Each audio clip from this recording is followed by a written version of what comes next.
Good morning. Let's peek around the corner at the flock here in Jurassic Park. My name is Sarah. I'm the Real Simple Mama. We are going to give you 4 suggestions for some things you can do to help your backyard chickens after it rains.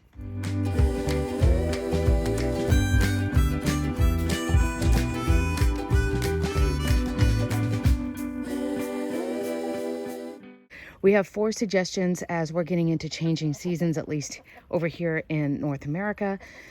For us, that means some more rainstorms, and there are some things you don't have to do, but that I recommend you do if you can after you get a decent rainstorm, just to help your backyard chickens to be healthy, make sure that everybody's good to go. So I have 4 quick suggestions that I'll give you.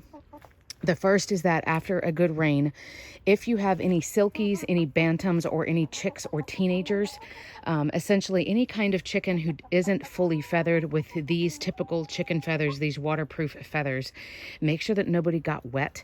Even if it doesn't seem cold to you outside, chickens like silkies, they cannot control their body temperature as well because they don't have those typical feathers. So make sure that nobody got wet. If they did, you have a couple of options really quickly. You can either use just a cool air setting on a hairdryer, so it's not heating the air, it's just blowing air. You can bring your chicken inside.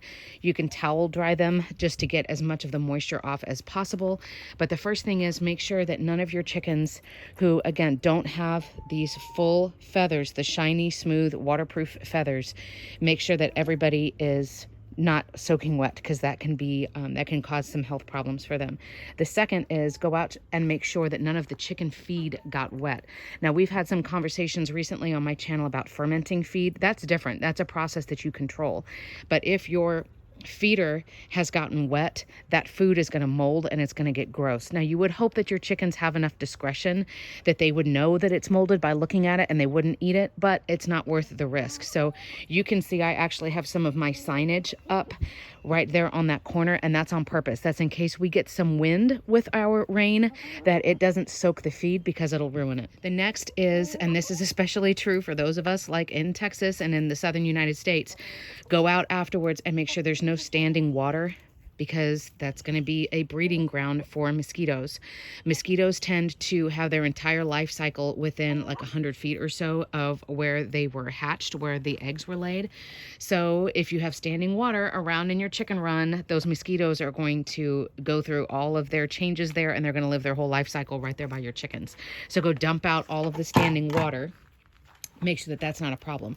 Lastly, really quickly, for me, and we've talked about this on the channel too, I don't come out here in the chicken run. So I have a chicken run and a chicken coop, right? The coop is where the girls are at night. You have to clean the poop out of here.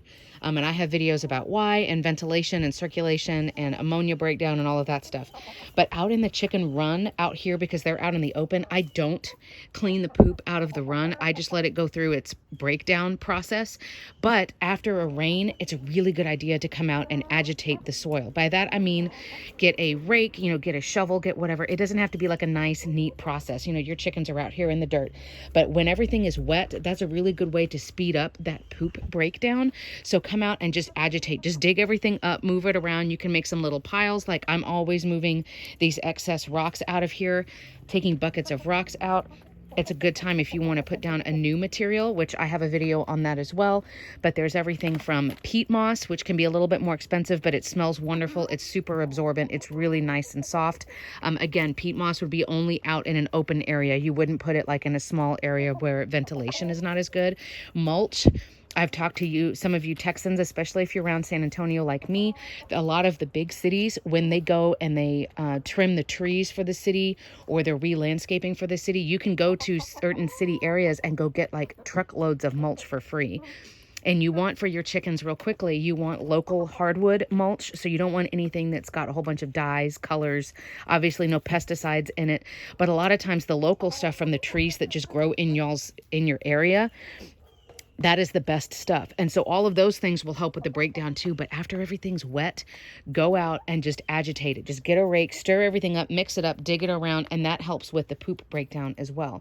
So there's nothing that you really have to do as far as, thinking about after it rains, you're always going to have to run outside and do stuff because that's not really practical. But there are some 4 quick suggestions of what you can do if you think about it after it rains. Again, the special consideration is if you have chickens that don't look like mine, right? Their feather pattern is different. They have different types of feathers.